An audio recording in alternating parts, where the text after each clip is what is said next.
Jerry ഉൾസ്മാൻ എന്ന് പറഞ്ഞ Florida യൂണിവേഴ്സിറ്റിയിലെ പ്രൊഫസർ അദ്ദേഹത്തിന്റെ ഫോട്ടോഗ്രാഫി സ്റ്റുഡൻസിനെ രണ്ടായിട്ട് ഡിവൈഡ് ചെയ്തു. ഒന്ന് ക്വാണ്ടിറ്റി ഗ്രൂപ്പും ഒന്ന് ക്വാളിറ്റി ഗ്രൂപ്പും.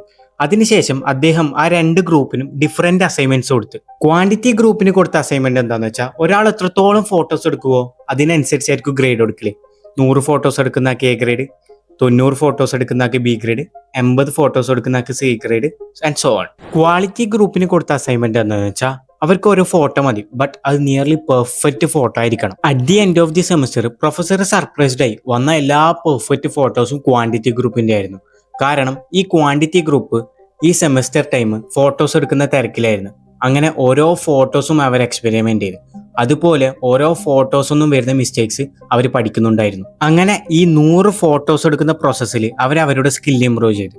അതേ സ്ഥാനത്ത് ക്വാളിറ്റി ഗ്രൂപ്പ് ഈ സെമിസ്റ്റർ ടൈം ഫുൾ പ്ലാനിങ്ങും റിസർച്ചും നടത്തി. ബട്ട് അറ്റ് ലാസ്റ്റ് അവർക്കൊരു സാധാ ഫോട്ടോ മാത്രമേ പ്രൊഡ്യൂസ് ചെയ്യാൻ കഴിഞ്ഞിട്ടുള്ളൂ. ഇത് തന്നെയാണ് നമ്മളെ ലൈഫിലും സംഭവിക്കുന്നത്. നമ്മളൊരു ഗോൾ സെറ്റ് ചെയ്യും, എന്നിട്ട് അതിന് വേണ്ടിയിട്ട് കുറേ പ്ലാനിങ്ങും റിസർച്ചും ഒക്കെ നടത്തും. അറ്റ് ലാസ്റ്റ് അതിനു വേണ്ടി ഒരു ആക്ഷനും എടുക്കാതെ പോകും. അറ്റോമിക് ഹാബിറ്റിൽ ജെയിംസ് ക്ലിയർ ഈ ആക്ഷനെ കുറിച്ചും മോഷനെ കുറിച്ചും ഒരു കാര്യം പറയുന്നുണ്ട്. ഈ ആക്ഷനും മോഷനും കേൾക്കുമ്പോൾ സിമിലർ ആയിട്ട് തോന്നും, but they are not the same. ഈ മോഷൻ എന്ന് പറയുന്ന സംഭവം, അതായത് നമ്മൾ മോഷനിൽ ഉണ്ടാവുമ്പോൾ നമ്മൾ എന്താ ചെയ്യുന്നത് വെച്ചാൽ പ്ലാനിങ് ചെയ്യും, സ്ട്രാറ്റജി ഉണ്ടാക്കും, കുറേ കാര്യം പഠിക്കും. ബട്ട് ഈ ആക്ഷൻ എന്ന് പറയുന്നത് ഒരു ടൈപ്പ് ഓഫ് ബിഹേവിയർ ആണ് നമുക്ക് റിസൾട്ട് തരുന്നത്. ഫോർ എക്സാമ്പിൾ, ഈ മോഷനിൽ പെടുന്ന കാര്യങ്ങളാണ് യൂട്യൂബിൽ വീഡിയോ ഇടാൻ പ്ലാൻ ചെയ്യൽ, ബിസിനസ്സിനെ കുറിച്ച് പ്ലാൻ ചെയ്യൽ. അതേ സ്ഥാനത്ത് ആക്ഷനിൽ വരുന്ന കാര്യങ്ങളാണ് യൂട്യൂബിൽ വീഡിയോ ഇട്ട് തുടങ്ങല്, ബിസിനസ് ലോഞ്ച് ചെയ്യൽ. ചില ടൈം ഈ മോഷൻ യൂസ്ഫുൾ ആണ്, ബട്ട് അതുകൊണ്ട് മാത്രം നമുക്ക് റിസൾട്ട് കിട്ടൂല. റിസൾട്ട് കിട്ടൂല എന്ന് പറഞ്ഞിട്ടും നമ്മൾ അത് എന്തുകൊണ്ട് ചെയ്യുന്നേ? കാരണം ചില ടൈം ആക്ച്വലി പ്ലാനിങ് അല്ലെങ്കിൽ കാര്യങ്ങൾ പഠിക്കേണ്ടി വരും, ബട്ട് കൂടുതൽ സമയവും ഈ റിസ്ക് ഓഫ് ഫെയിലിയർ ഇല്ലാണ്ട് മോഷന് നമ്മൾക്ക് പ്രോഗ്രസ് തരുന്ന ഒരു ഫീല് തരും. അതുപോലെ ഈ ക്രിറ്റിസിസം, പബ്ലിക് ജഡ്ജ്മെന്റിൽ വരുന്ന സിറ്റുവേഷൻ നമ്മൾ മാക്സിമം അവോയ്ഡ് ചെയ്യും. ഈ സിറ്റുവേഷൻ വരാതെ നിൽക്കാൻ വേണ്ടിയിട്ട് നമ്മൾ മാക്സിമം ചെയ്യുന്ന കാര്യം പെർഫെക്റ്റ് ആക്കാൻ നോക്കും.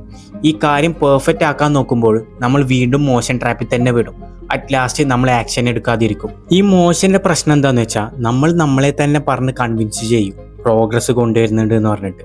അത് നമ്മൾക്കൊരു ഫീലിംഗും തരും, കാര്യങ്ങൾ ചെയ്യുന്നുണ്ട് എന്നില്ലേ. ബട്ട് ആക്ച്വലി ഒരു കാര്യത്തിൻ്റെ പ്രിപ്പറേഷൻ മാത്രമായിരിക്കും നമ്മൾ ചെയ്യല്. ലാസ്റ്റ് ഈ പ്രിപ്പറേഷൻ ഒരു ഫോം ഓഫ് പ്രൊക്രാസ്റ്റിനേഷൻ ആയിട്ട് മാറും. ഇതിൻ്റെ സിമ്പിൾ സൊല്യൂഷൻ എന്താണെന്ന് വെച്ചാൽ, ടേക്ക് ദ ഫസ്റ്റ് സ്റ്റെപ്പ്. അതെന്തായാലും യൂട്യൂബിൽ വീഡിയോ ഇടലായാലും, ഇൻസ്റ്റാഗ്രാമിൽ പേജ് തുടങ്ങലായാലും, ഒരു പ്രൊഡക്റ്റ് ലോഞ്ച് ചെയ്യലായാലും, എന്നിട്ട് ഫസ്റ്റ് മെൻഷൻ ചെയ്ത ക്വാണ്ടിറ്റി ഗ്രൂപ്പിനെ പോലെ ആക്ഷനിലൂടെ കാര്യങ്ങൾ പഠിക്കാം. സോ ഈ പ്ലാനിങ്ങും ഓവർ തിങ്കിങ്ങും ഒക്കെ ഒഴിവാക്കിയിട്ട് ആക്ഷൻ എടുത്ത് തുടങ്ങുക. Always remember, the journey of 1000 miles begins with a single step.